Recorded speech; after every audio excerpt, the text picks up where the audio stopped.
Welcome to On the Chain. I wanted to put this up here, Jeff. Let's throw this up next here. This one is, let me add this to the stream here. So this is Senator Cynthia Lummis. She was the one with Senator Gillibrand who authored that bill that honestly I can't read, Jeff, because it's just too long. Like I start reading it, I get sleepy. I'm like, there's no pictures in there. It's just like, it's just too much to read, man. Like I flip through and I look, how many pages is it? It's just it's 70 pages. You know, I read through it, but a lot of it, it's important because they cover in depth a lot of different elements. But I think there's too much packed into it. Yeah, and this. Well, what I was going to say about that was, so the problem with having it too comprehensive is that when it goes, first of all, when the House, well, forget about the House, but when the Senate's looking at it, everyone's going to put their tweaks and fixes, and the other side's going to put their tweaks and fixes, and then it's going to go to the House, and they're going to, before you know it, it doesn't resemble the bill anymore.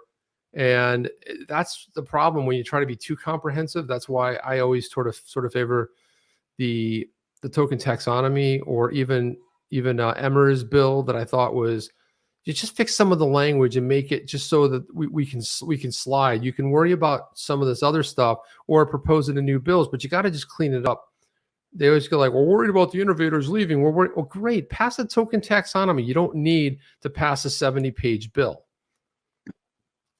And, yeah, I think it definitely needs to be split up, Chip. You know, I think what the Token Taxonomy Act addressed, which was, you know, just very straightforward, which was the Securities Act of 33, the Securities Exchange Act of 34, the IRS, or the Internal Revenue Act of 86, and there were a few other things packed into there. And it was all about just kind of amending, adjusting, and making it possible to add language for digital asset. They did try to incorporate that into this new bill. So they did bring a bunch of elements into it. But what we've seen, you know, over time, and maybe, you know what, at the end of the day, maybe, in maybe both the House and the Senate, maybe what they like are super long bills that they can't read, that just have sexy names on them, you know, just kind of like this one. And what is it? What is the name of it again? Never remember that. The reasonable innovation and I call it the Lummis expense bill that might increase your taxes if you're not paying attention bill. Yeah, and do a lot of other bad things in the back end type of bill. Yeah, one of those kind of bills. I know what you're talking about. I'm kind of like following your drift. So if you pack, so maybe 70 pages isn't long enough. If they expand it out to about 1,000, then you might have a good chance. No one's going to read it, but you have a better chance of people voting on it, because you know what? It's the volume that's attractive. So you got to pass it to know what's in it. You got to pass it to know what's in it. See, Responsible Financial Innovation Act. So you got to be responsible with your, you know, so they put some nice language to it. And it's supposed to be looking out for retail investors. So there were a lot of good elements of it, actually, you know, and there was, but it left us wanting more. So I thought it was a little bit ambiguous. So it was difficult to discern. And even in the interview with the two of them, it was still difficult to understand. Does the CFTC have jurisdiction? Does the SEC have jurisdiction? And basically they say at the end of the day, it's up to the corporation to make a determination as to what they think it is. And then they go to the right body. Back to square one. If you think it's a security, right? If you think it's a security, you go to the SEC. If you don't, you go to the CFTC. And if they think you're wrong, then they'll send you to the other body. Now, will the SEC abide by that and do that? But regardless, it just seems to be, we haven't made too much of any progress here. But the question is it going to get any legs? No, not at all. It's nice they're doing the little tour and everything, and I like how they didn't put cryptocurrency or digital assets in there, kind of like disguise. It's just a financial responsible, type of a bill. But why don't we look at this right here? Let's take a look at this. This is Lummis. It's a very short clip here, but let's listen in.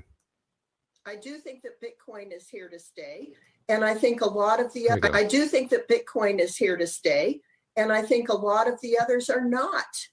The fact that Bitcoin is fully decentralized and that some of these others were issued by a person or an entity that kept a large block of the coin for themselves. Again, Jeff, the problem with that has nothing to do with decentralization. And this is what happens when you're a Bitcoin max and you get sucked into this conversation. It's like they kept a large point of their, a large amount for themselves.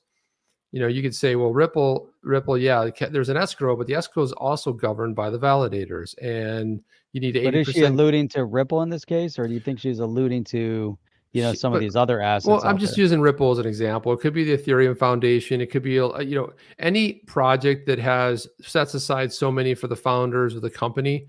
She's alluding to that, but that doesn't necessarily decide whether or not it's decentralized.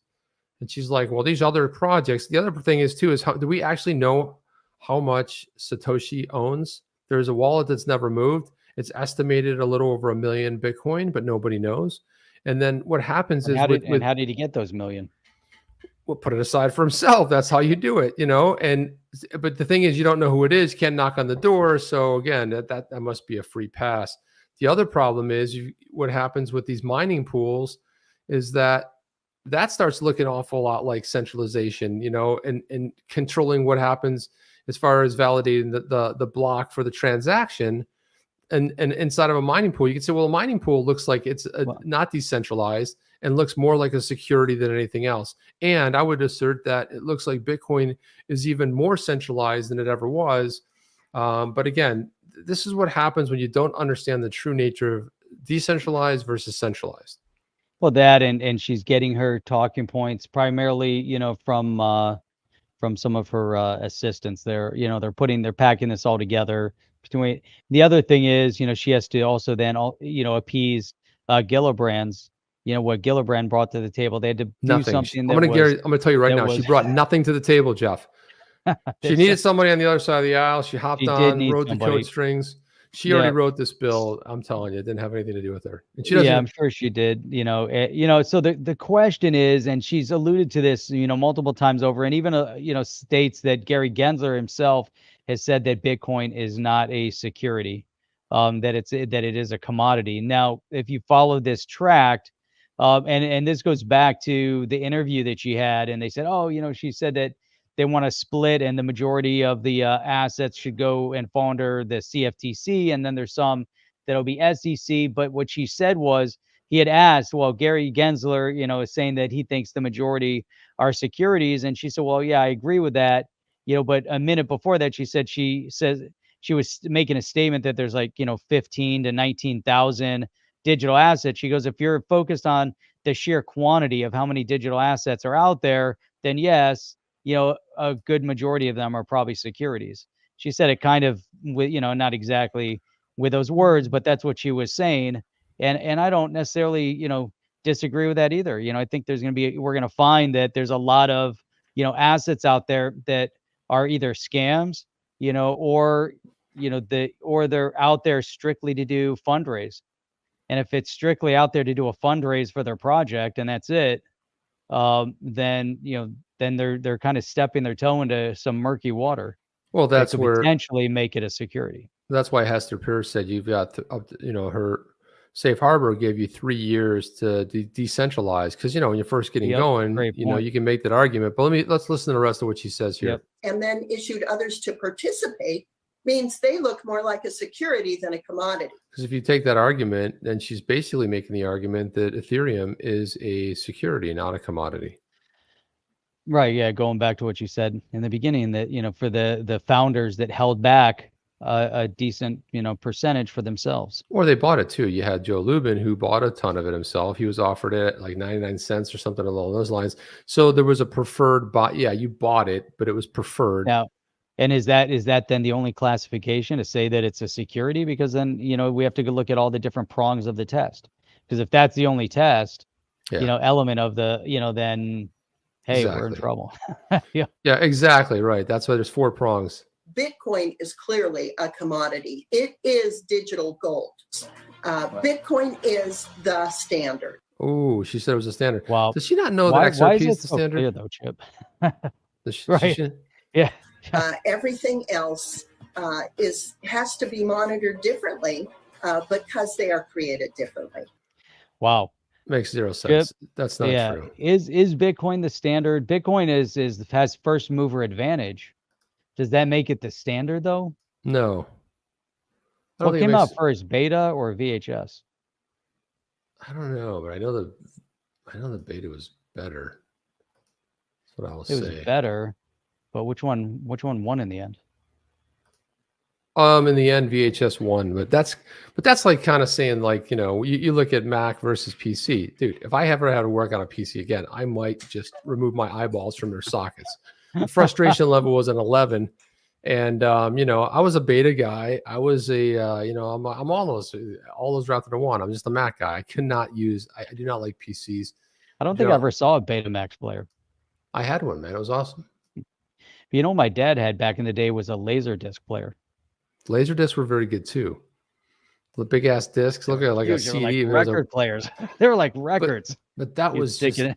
I have to tell you, it was fantastic. That was crazy. Oh, that was, I mean, that was way before DVD. You know, that was even, you know, VHS was just kind of kicking off. Yeah, you remember that? So this goes to this notion. So how did she come out and she said it's obvious, you know, and this is the confusion. Why Look, is I it? fixed it, Jeff. No, thank you. That's XRP perfect. is the standard. I fixed it. And then I added to that. And the XRPL is definitely the standard. I said, Senator Lummis doesn't fully grasp decentralization regarding Ripple, the company. Centralized, XRP, and the XRPL are decentralized. That was just one argument, but you could say that about a lot of different projects. And then I put this excellent quote up by Brad Garlinghouse. If you own a security, it gives you ownership of a company. If Ripple goes away, XRP will continue trading. You want to know why, Jeff? Because it's a commodity and not a security. You don't, and again, this is beautifully said, because you don't get any ownership in a company. And most people, when they bought XRP, didn't even know what the hell Ripple was. That is true. So there's a lot of truth to that. So there's a lot of people that just commented on that, which was interesting. Are you down with OTC? Please like, subscribe, and click the bell to be notified when the next video drops.